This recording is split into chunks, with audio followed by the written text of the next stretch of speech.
criteria that you think would be important to you? What would you need in a build site? I just want to make sure I understand this idea. You're going to set up a build site for multiple teams to be sharing in the event that they can't meet at their school location? As a matter of fact, that's what we're talking about. Yeah, that's the general thought process, and it would be, in the current situation, of course, we definitely limit numbers of people in, definitely be scheduling time in, that kind of idea, right? I guess my school is crazy about, I don't know, sterilizing everything anyone has ever touched. If I were to go to my principal and say, yeah, we're actually going to start meeting at a place where a whole bunch of other schools are also meeting, I don't know. I think I would get some pushback. Like, well, what are they doing to sterilize everything? Mm-hmm. So that would be something that we definitely have to set up. Yeah, it would be something we definitely have to set up as a guideline as teams moved in and out, that we'd make sure, because I am personally not a teacher, but my wife is an educator, so I understand what's going on inside the schools and the fact that the kids are cleaning in between from class to class and what's going on a daily basis inside the classroom and inside the school. My team, luckily, I am able to meet at the school, and I've worked with our janitorial staff to know what's going on in between day to day, to make sure that we're making sure everything is clean and everything is done. So if we did set up something, I agree, we would definitely, and I wouldn't want you to go to your principal without knowing what our rules would be for that kind of thing, right? I want to make sure that we're going to follow guidelines that we know that the schools are already following, and what the health department is telling us we need to follow. Yeah, something like that. Idea of bubbles too might be helpful. So like if certain groups are scheduling certain days, keeping those same groups together rather than, okay, so teams A, B, C are meeting on Wednesday. Team B shouldn't then be meeting with teams D and E, because then that would cross bubbles. That might be helpful as well. I know that my school would be along the same boat of what are they doing to sanitize? How are the students being kept distance and safe? If there's other teams there, what are the masking requirements, stuff like that. Great. So some in other states where the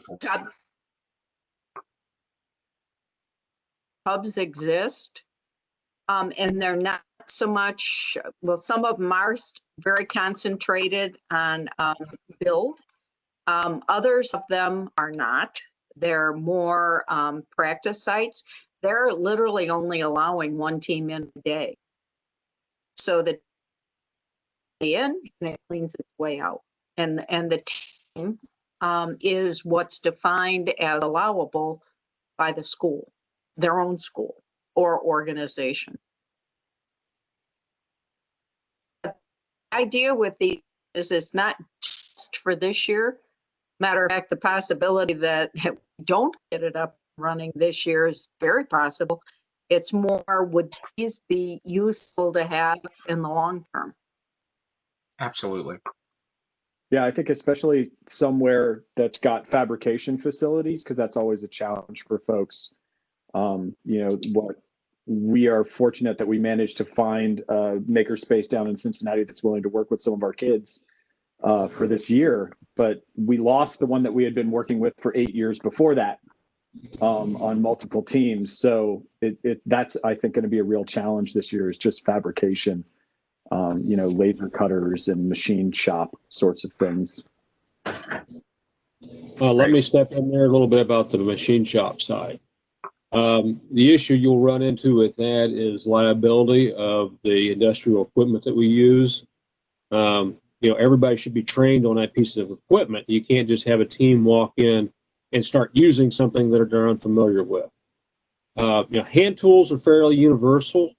You could have some basic hand tools But when you start getting into fab, brake presses, mills, lathes, all the way up, you'll run into some issues on the liability side of the ownership of that space.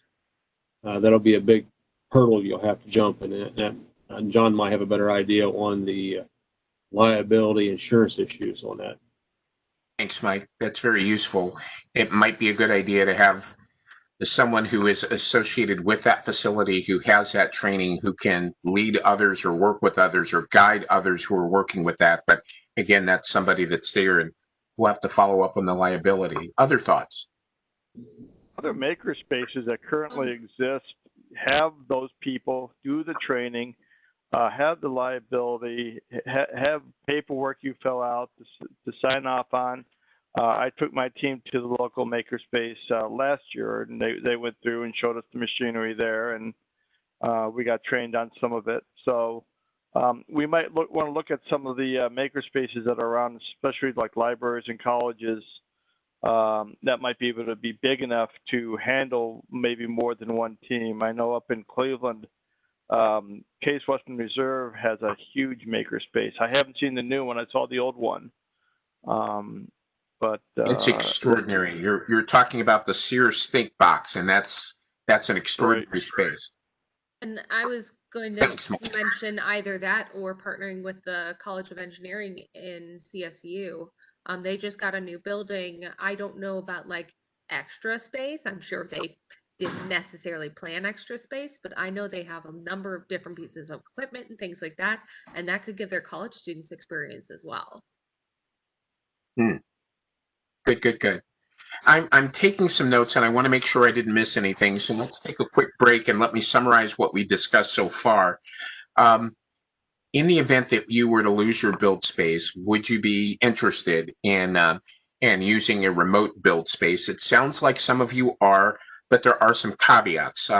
Obviously, sterilization is a big issue, so you'd want to know what the procedures and what the protocols are that you could share with your administrations. That makes sense. What are the guidelines? Obviously, the space would be scheduled. I really like the idea of a bubble type of concept, limiting the numbers of students and the numbers of teams in and out of that space on particular days. That would be a given, but we would formalize that and then be able to provide you with that. We talked about fabrication capabilities, and it sounds like maker spaces are really the place to go if we were looking at something like that. Let me ask you this. How far would you be willing to go to access a remote build space with your team? Well, my school, right now we are in person. If we were to shut down because of COVID, I highly doubt that my principal would ever approve a group meeting offsite. So you might want to poll, teams before you invest a lot of money in something like this, which I think is a great idea. Don't get me wrong. Yeah. But I think in a COVID environment, I just don't know that it would see the use that you are envisioning if a school shuts down. But that's, speaking from my perspective. No, and you aren't the only one who has that thought, or whose administration has already stepped forward and laid down the law with regards to that. Again, I just want to remind all of you that this isn't just for this year. We're looking at this perhaps long term. So I think long term, this is a great thing. Yep. I agree very much. And again, limitations with my school and my district are unique in that, like, we don't have buses that we can just go, hey, we need a bus. We'd have to pay for it and stuff. But again, like, if it's within reasonable distance in RTA, but then our students might have to go to the far east or the far west side of the city to get back home, timing can be really important on that. So weekend access, things like that might be important for us as far as timing is concerned. Okay. Let's see. I think Andy also was interested in knowing if it would help if there were any of you who needed a remote practice facility.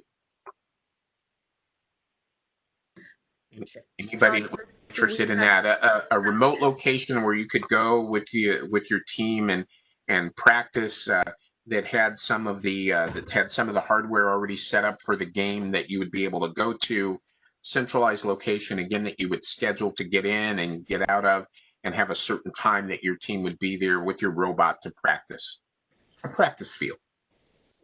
Well, is there space in this new secret robot facility at Great Lakes Science Center? Is there space for us to put up that? Because if there's not, then something like that would be phenomenal, because then we don't have to worry about having that space or dedicating space to it if we can just go somewhere within a reasonable distance. Sure. To be able to access a field. By being able to go ahead. I was going to say, I'd say the same thing, especially for FRC. I'm fortunate that I think in our school we will have enough room to find a place for a half FTC field, but FRC is going to be a real challenge. Right. Anyone else? What are your thoughts, Peter? A remote FTC site would not, a practice field, given that there's also a DIY kit, like, I mean, we buy the half field this year, so we would not need a remote practice field. But okay. I think though there are we do teams have that may need. Yeah, there are teams that would. Okay. But that's something you'll have to, for FTC. That's something you'll have to pull. I honestly don't know. Like I know my team has a half field. Okay, might be and a little I said easier.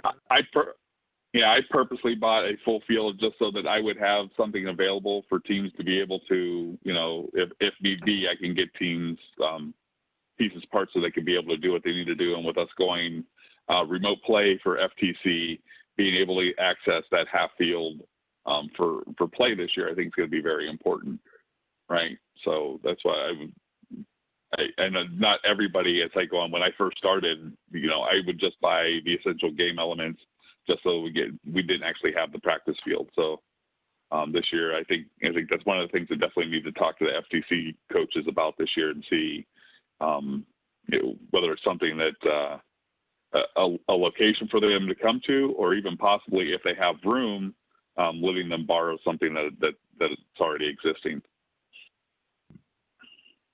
I think the real value of a site like that would be getting teams together. We in every season are always looking for scrimmages, Right. but that is always very informal with FTC. Like if someone wants to host a scrimmage, they do, but some years no one is willing to host. And if there was that external site where, you know, 2 or 3 teams could come together early in the season and kind of figure out what's going to go wrong. That's the real value. It's the social value, I think. I agree with that. I would agree. I would absolutely agree. And ideally, if this really flies right, we would have these remote build spaces at strategic locations throughout the state that, in the best possible world, would also have a practice facility that's associated with it, where you could have those scrimmages with other teams that were in your area, and that would be wonderful. That's where we'd really like to be going, the direction that we'd like to move in. Well, I think it would be good for rookie teams as well, because the only other teams we interacted with all season were the other Cleveland teams. So Right. giving rookie teams a chance to get an idea of how the game is actually played, how to communicate with other teams, really getting a sense of what a competition may be like, working with people you've never met before, could give Sure. a real benefit to rookies being more comfortable at a competition. Right. And again, it also provides students, particularly students in the FRC level, an opportunity to work with students at the FTC level by serving as some of the support staff for some of those scrimmages that are in their area. So I think it's a great, I think it's a win-win all the way around if we can make those types of things happen. Let me ask you this. what types of tools? We talked briefly about fabrication, but now that I'm thinking about it, what tools would you need at the build site? Would you bring your own, or are there things that you don't have that you would absolutely need? The teams could bring their own hand tools, and even like cordless drills and that. I know from a FTC standpoint, drill press, bandsaw would be good. We don't have a bandsaw. I wish we did. It's on my list of things to try and purchase. I'm constantly bringing stuff home to cut on my bandsaw. Anyone else? Thoughts about tools or equipment? Well, this would get expensive really fast. You know, when you get into the bigger machining tools, right? You know, if you look at a Bridgeport or a CNC, I think those are things that will be really nice to have items. You know, I was even thinking a metal lathe would be something. I just look at the stuff that we use every year or would like to have every year, right? Those would be awesome items to be able to have on site. And again, there's a safety factor with those kind of items. But those were kind of some of the ideas of the bigger pieces of equipment. But you know, general, you know, like a chop saw and a drill press and a bandsaw, and you know, to get the generic, you know, the simple stuff. You know, those are rather simple things, and I'd hate for teams to have to worry about. I would love to have just a basic tool set there, basic toolbox with screwdrivers, wrenches, you know, that kind of thing. So you wouldn't have to be toting, you know, your toolbox around with you, but you know, that kind of stuff.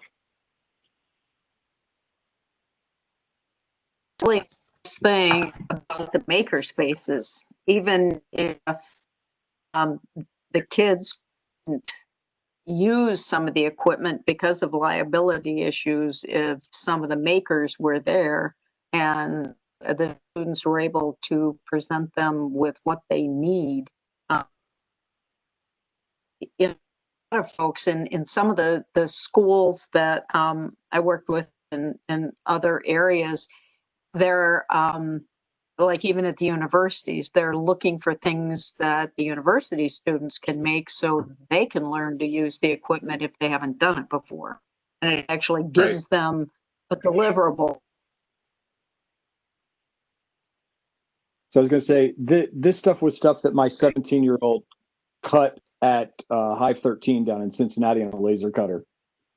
He got 45 minutes of training from one of the master people down there, and he did a whole bunch of laser cutting. It was really a great experience. They're going to have to go do it again because they had the wrong kind of plywood, apparently. But otherwise, Doug, that's cool. And what a great experience. What a great learning experience for them. Those guys were really enthusiastic about working with us. So, okay. I was going to say this would get expensive, but in terms of supplies on site, it would be disappointing if I had driven an hour to a practice field and within the first 10 minutes I lose a motor, or my hub goes and I don't know why. And I don't know how you're going to have that stuff on site, you know, without putting a big shopping list together. But there are a few essential parts of the robot that if they fail, your robot's not going to do anything. So I don't know. Right. So having spare parts on hand for and we might, you know, you might be able to get some donations from across teams and around the area. But yeah, spare parts is I did not think that is a good idea to make sure that you know, maybe each location had some spare parts, right? I'm not saying it's like a full robot's worth of spare parts, but some spare motors, something that you'd be able to swap in real quick if something wasn't working right, or you know, a Robo Rio control hub or something along those lines that would be able to help you out, right? I suggest we go to the Tetrix, the Rev, the Modern Robotics, and those people, and tell them what we're planning to do, and see if they're willing to donate some parts for the to stock the spare parts housing, or maybe they'll give us a good discount on some of the parts. I was thinking too, especially for FRC, if your batteries die, having temporary replacements and a charging station where you can put yours on charge still and use some batteries in the meantime, that could be really helpful too. Because if you, again, travel an hour to get there and then your batteries are dead, you kind of, stuck up a creek.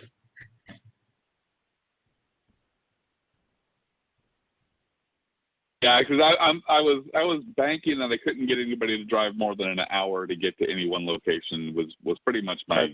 I would definitely have to be a maximum travel wise, which is one of my questions. Like going, yeah, it'd be great if it was within 15 minutes, but I don't think I'd expect anybody to drive more than an hour to get anything,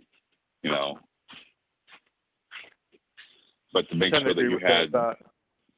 Yeah, but to make sure that it's the idea of batteries, extra spare batteries, and at least chargers, being able to charge stuff is a good thought too.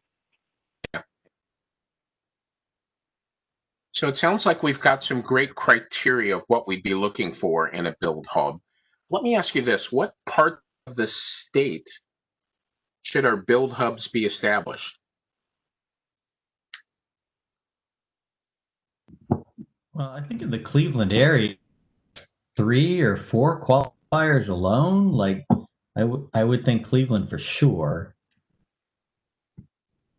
So for FTC, we have the Kent qualifier, we have the Tri-C qualifier. Maybe in the future we'll be adding a third, not this year, obviously. Well, and I'm biased towards. And then we have the Buckeye Regional. I'm biased towards Cleveland, obviously, but I know that with the Ohio State First Alumni Group, having it somewhere close enough to the university that those alumni can get there would be a huge benefit to getting people who can help with training and help with safety and help run the space, especially on FRC level, but also the FTC teams they work with can use those spaces.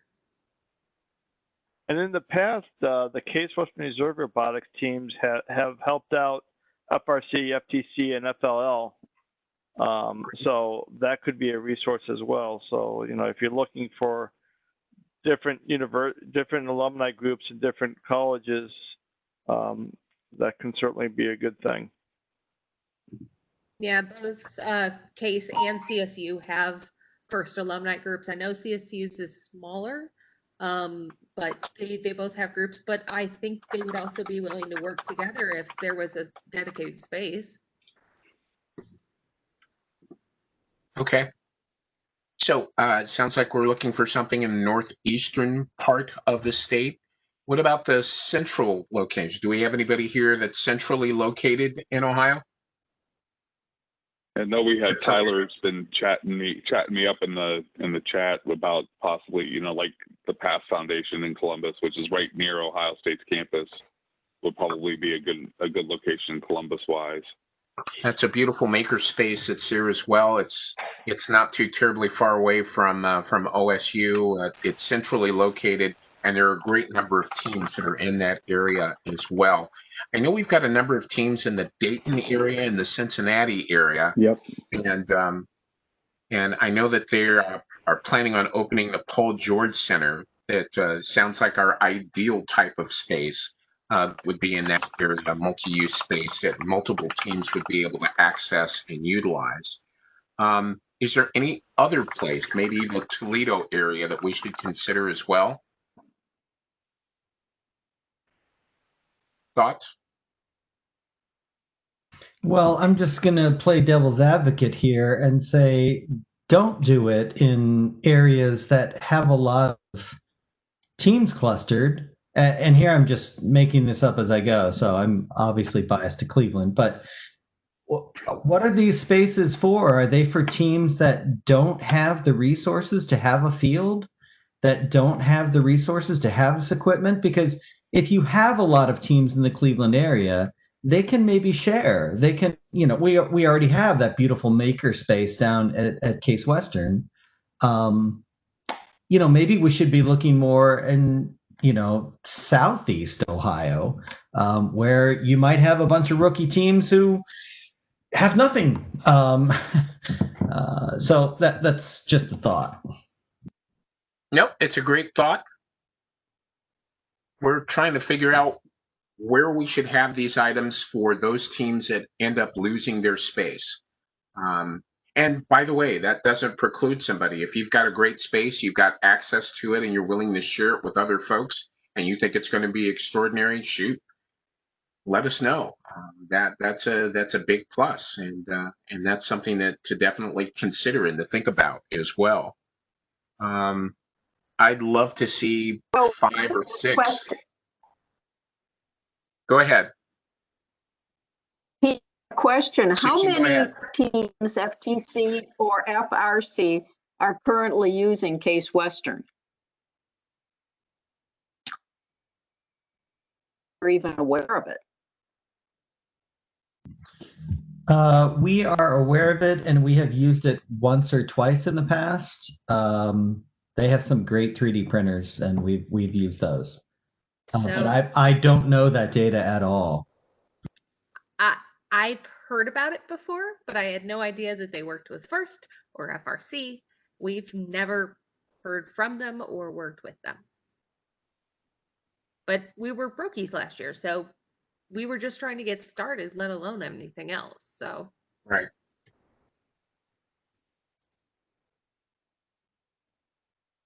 Somebody there that you contact to work with?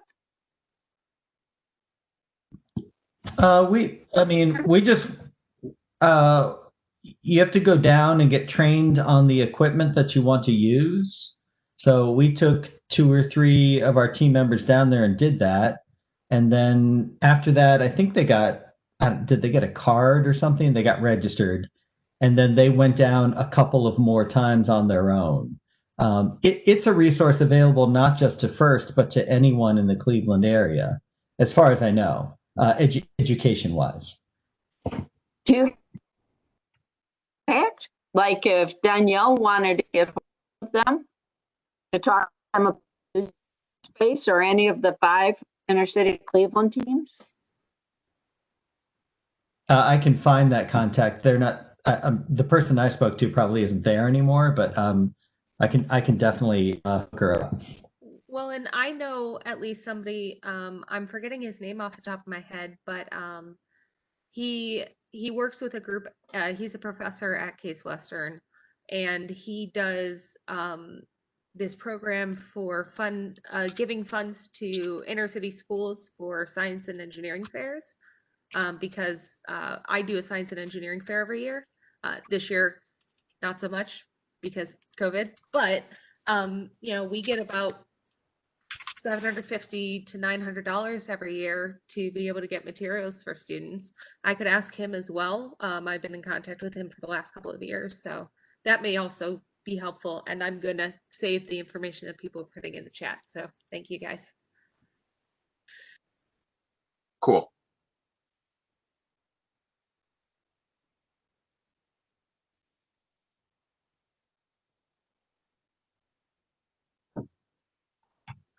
So we've talked about different locations. We've definitely talked about trying to make sure that that particularly new teams in rural areas have something that they can utilize as well.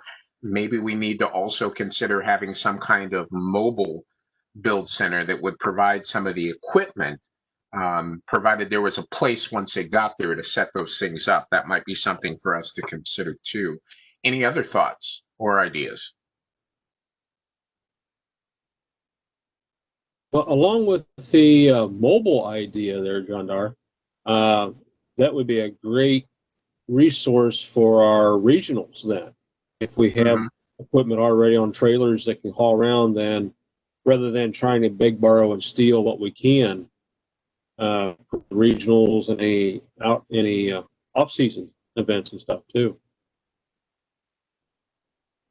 Other thoughts? I would say another advantage to the mobile thing is, we talked about Case and that's great, but that for us is at least a 30, 35-minute drive. And then you got to figure out, parking and everything else where sure. A lot of times our teams have joint practices. I know Peter's team has been to Kirtland to practice with our team. If you could have a place where during the season you can bring one of these mobile trailers up and a bunch of teams are practicing at a facility, at a school, at a whatever, and they can have some nicer equipment than they normally have, I think that would be a good thing.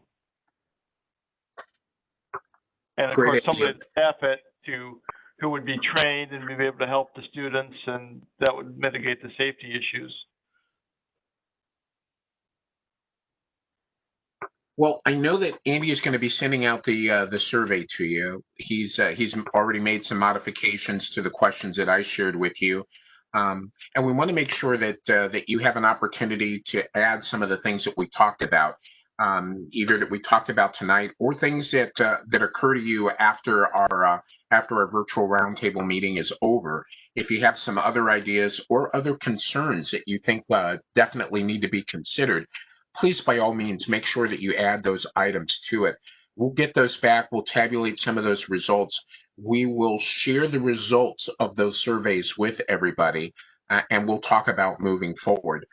You know, last time we got together, our advocacy group made a presentation to us.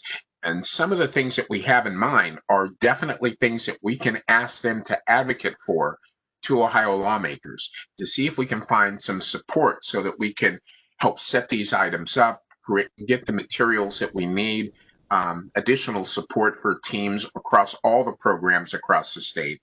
I think it's a great place to start. Susan, am I missing something? No, it actually is excellent. And one state did end up with enough money that based on the people contributing space as matching, quote unquote, they got money from their legislature for 5 sites. Oh my. Yeah, I actually met with them after our last roundup and kind of talked to them about some of the issues facing my teams and some of the things about like education funding and stuff. So those of you who saw that presentation, like I would definitely recommend reaching out to them. They're looking for more information about how different schools function, how funding works with your schools, how something like this could be worked out.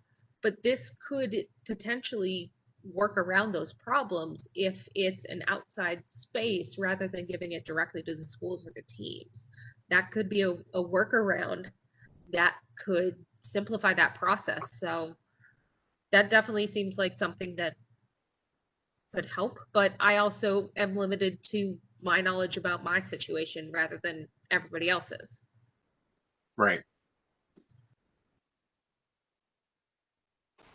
Anyone else with ideas or comments, concerns?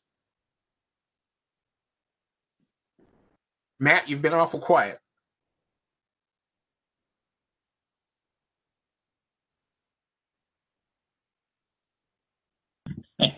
He's been talking the whole time. He just can't find his unmute button.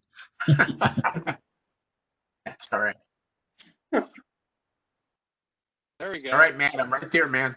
Right there. Yeah, I'm on my iPhone, so it's real small.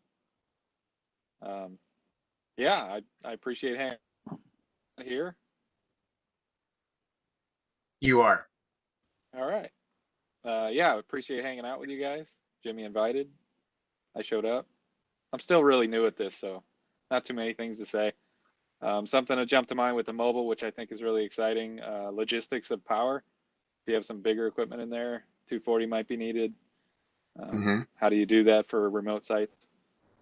But regardless, I think it's pretty awesome, and the idea that it's able to move around and show up at places where you might have scrimmages.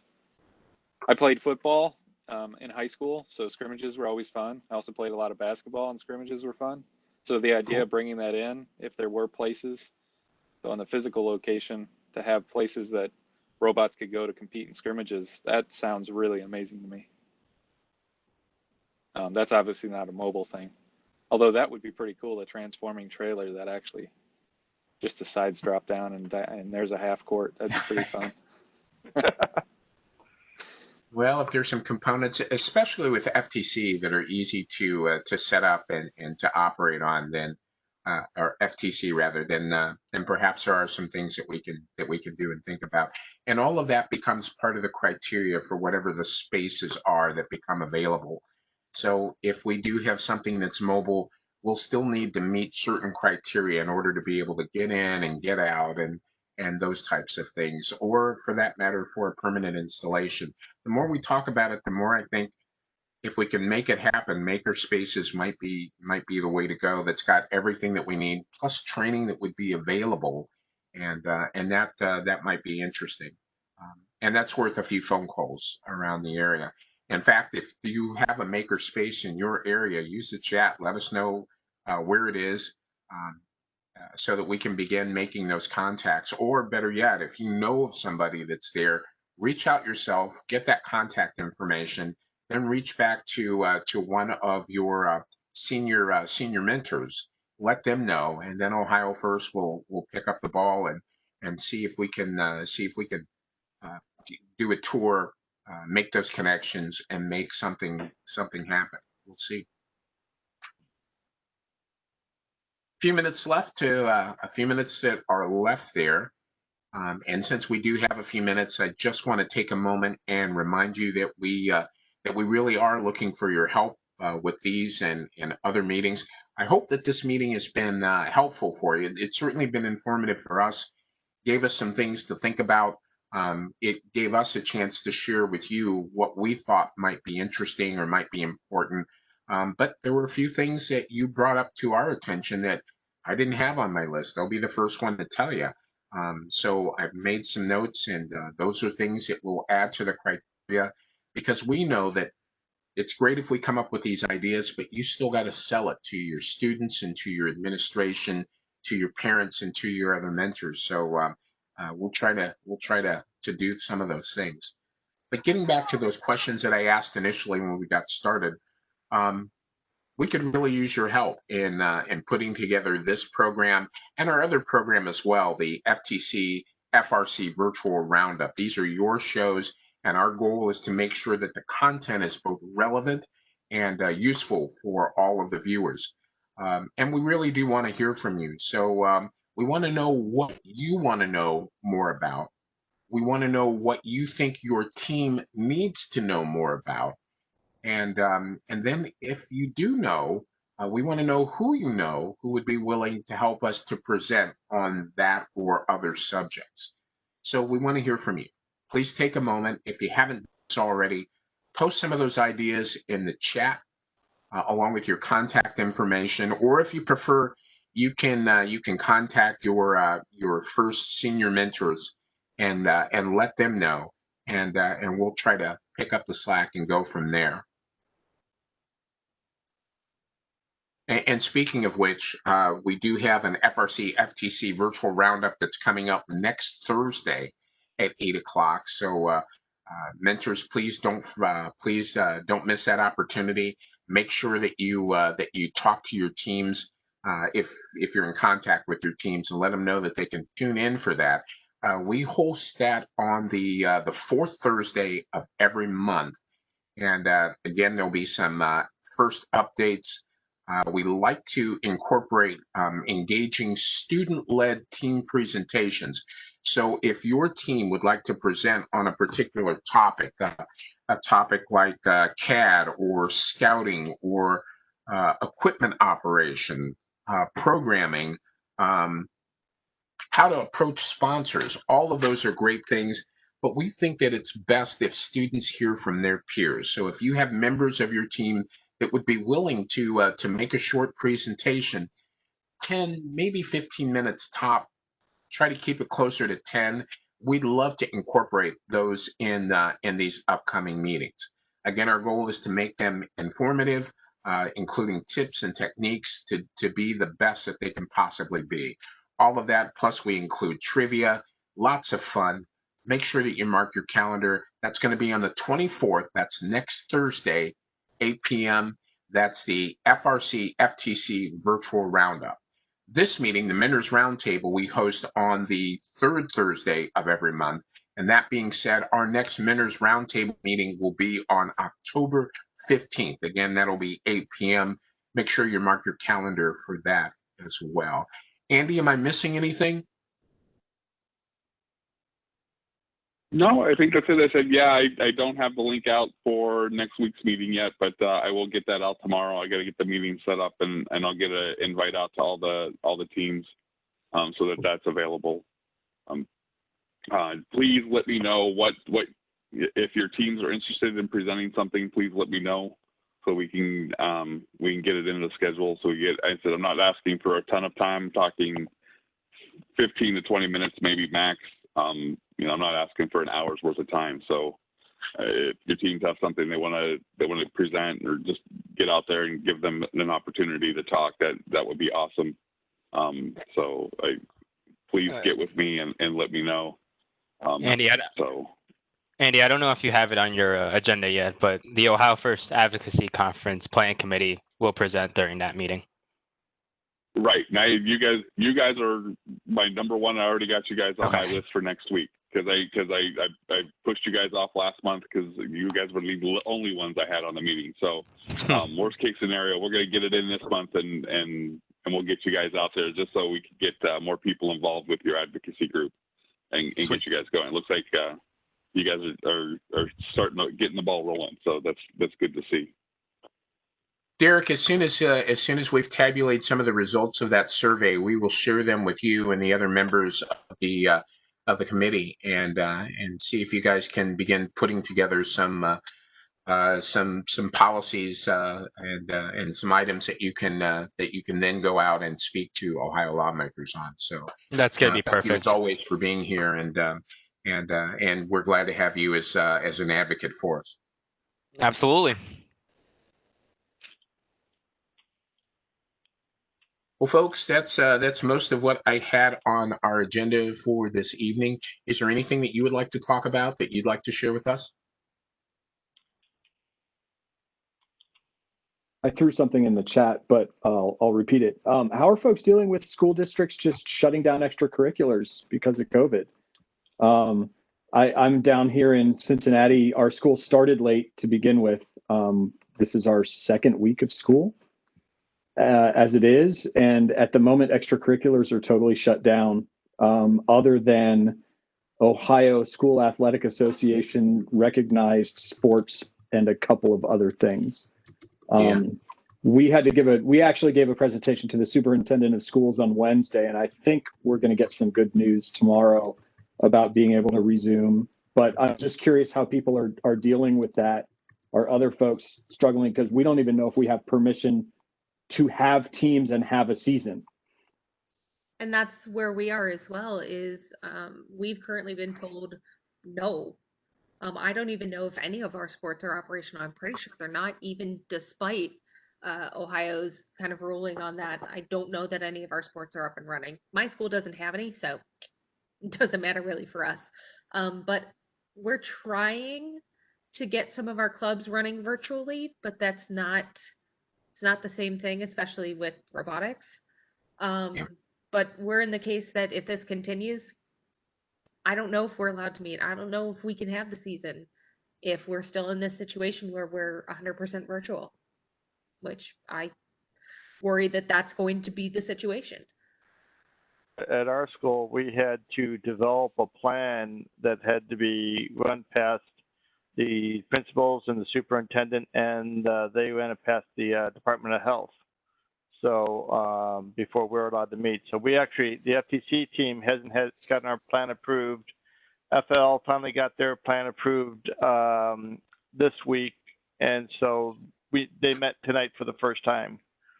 So everyone's starting late, and I told the FL team tonight I have 2 goals for the season: learn something and have fun, which is actually my goal for most seasons, but especially for this season.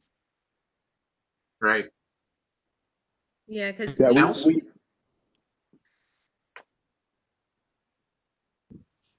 was going to say, we had to do a similar thing to develop a plan before we went to the administration, because we felt like if we didn't have a plan in place, they were just gonna be like, what are you even doing here? Why are you talking to us? Go back and figure it out first. So it might be worth maybe sharing some of those things across teams so that we can share knowledge about what we've done, what seems to be acceptable, best practices, those kinds of things.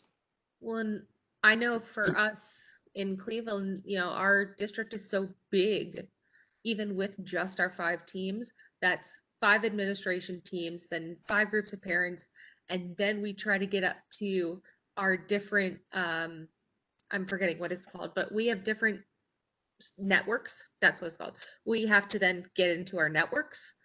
Our schools are in different networks. Then we have to get up to like administration for the district level and the CEO of the school district, and then get to the Department of Health. So for us, having some guidance from what other teams are doing could probably be helpful, but I know that that's going to be a pain in the behind to try to get through when they're not letting other people, because that's going to be the fight, especially with our teachers union, is if you're allowed to do it, then why can't I do it? If those of you that are out there, if you've been really successful in putting together a plan, we'd love to see what that plan is. Perhaps we can develop some type of template that we can send out to those teams that haven't been able to get together yet because they don't have a plan that they can modify to suit their needs. Who wants to get that plan? Do you want to put something in the chat for an email to send something to? Yeah, Andy, you've got that. I think I'm probably the best person to collect, so I will give you my first Inspires as the best place, right? Yep. Good place to start on this. Take a look at what's out on Frank's blog today. Are baseline requirements for first, and they need to be adjusted what goes on in your area, but it's a good place to start. Good point, Susan. And for those of you that are out there, particularly for rookie teams, first year teams that are just getting started, these blogs, including Frank's blog, your individual programs blog, the Inspire blog, the community blog, all of those are great places to get real-time information, the latest updates that are coming through first. We get together as part of the Mentors Roundtable once a month, and Susan is great about being here, and we're able to bring in your senior mentors to answer questions for you. But it's best to have that information in real time, to get it just when it comes out. So if you haven't already done so, you want to make sure that you subscribe to those blogs so you can have the latest information. And as always, if you have questions about what you see in those blogs, or even about what we talk about here, go to your senior mentor. Ask them. They'll have the answers for you. And if they don't, they will find them and get back to you. Yeah, that's my goal. Is I want you guys, and I want all the coaches to understand that I am a resource for you, and that's why I set up these calls every month. And I want to, I'm trying to. Jeff Richards is the other senior mentor in Ohio. We're trying to make sure that we're accessible, especially now, and the fact that there's just so many different things, and everybody's in different positions. If you could come to us with your questions or something, there might be another team out there that's fought through what you guys have already gone through. A couple of you guys have already said, it's like my big thing about going to a school district, about starting your team back up, is if you walk in with that plan, and that plan is rock solid, it goes above and beyond what the school's already doing, they have a really hard time saying no. I know Danielle's situation is probably a little bit different, especially if you're in a situation where schools aren't meeting in person. So I said that's a little bit different ask, but at the same time, there might be something, like I've been trying, and it's like been months of trying to think of ideas of how we can be, as a community, not as reactive. If we could be proactive to help everybody, because right now, my goal as a senior mentor in the state of Ohio is to sustain what we have. I want to keep the teams we have. I don't want to lose anybody this year, and I want to do what I can to make sure that you guys have a season, and that we get through that this year. And that's where I am. Anytime I see that somebody's not gonna do robotics this year, it it hurts me just because I know that there's some kids out there that, this is what they've been doing for years, and they're going to miss out. So I want to make sure that we're doing what we can to help you guys do it. There's some great docs that are being loaded into the chat now that will be a great resource for all of you that are out there. So please take the time to open those up and glean that information that can really help you this coming season. Susan, any last words for our crew? Just a reminder, watch Frank's blog. And FTC, it looks like you've got a good competition coming. I'm looking forward to getting out there and seeing that as well. Andy, anything else that you would like to share? I said I'm gonna put it out there that if anybody needs any resources for FTC, I know you guys have started building. You guys are working on your stuff. If there's anybody I said I'm willing to. I'm an idiot. I'm willing to drive anywhere. If somebody out there needs a half field, I can make one readily available when you're ready for it.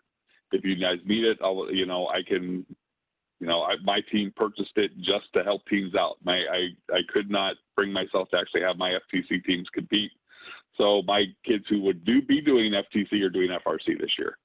So, but I still have that resource available for you guys. So for the FTC teams out there, I'm going to put out an email basically to all the FTC coaches that are registered right now. Say, hey, if you guys need something, let me know. That's what I'm here for. I want to help you guys out and make sure that you guys have a successful season going into this remote season this year. For you FRC guys, I am on pins and needles with you guys, waiting for the announcements coming from FIRST on what we're going to do with registration and with events for next year. So I look forward to that. If you guys hear anything, don't be shy. Email me. Text me, call me, whatever it takes. If you guys have questions or anything, that's what I'm here for. If I don't know, I talk to Susan. Susan and I don't know. We go, we have contacts at headquarters that can help us answer questions for you guys, and that's why we're here. All right, I love it. Don't forget, FTC FRC Virtual Roundup is next week. We are looking for some students to do a team presentation for us. So if your students are excited and anxious or something that they do really well that they would love to share with teams throughout the region, this is your chance. Go ahead and email Andy. Let him know that you've got some folks that are ready. We'll make sure that we get them on the agenda for their 10 or 15-minute presentation. Thanks to Susan for being around to provide those first updates for you. Tonight's edition of the Mentors Roundtable was presented by Ohio First. Technical support provided by your friend and mine, Andy Antes. Research and logistical support is always provided by the lovely and talented Susan Lawrence. Additional in-kind support is provided by First Field Operations, the Midwest office, the Great Lakes Science Center, and of course, Cisco Systems. Thank you all for joining us. We'll see you next week for the FRC FTC Virtual Roundup. Good night, everybody. We'll stay online just a little bit longer if anybody would like to talk or share some information, or if you want to finish job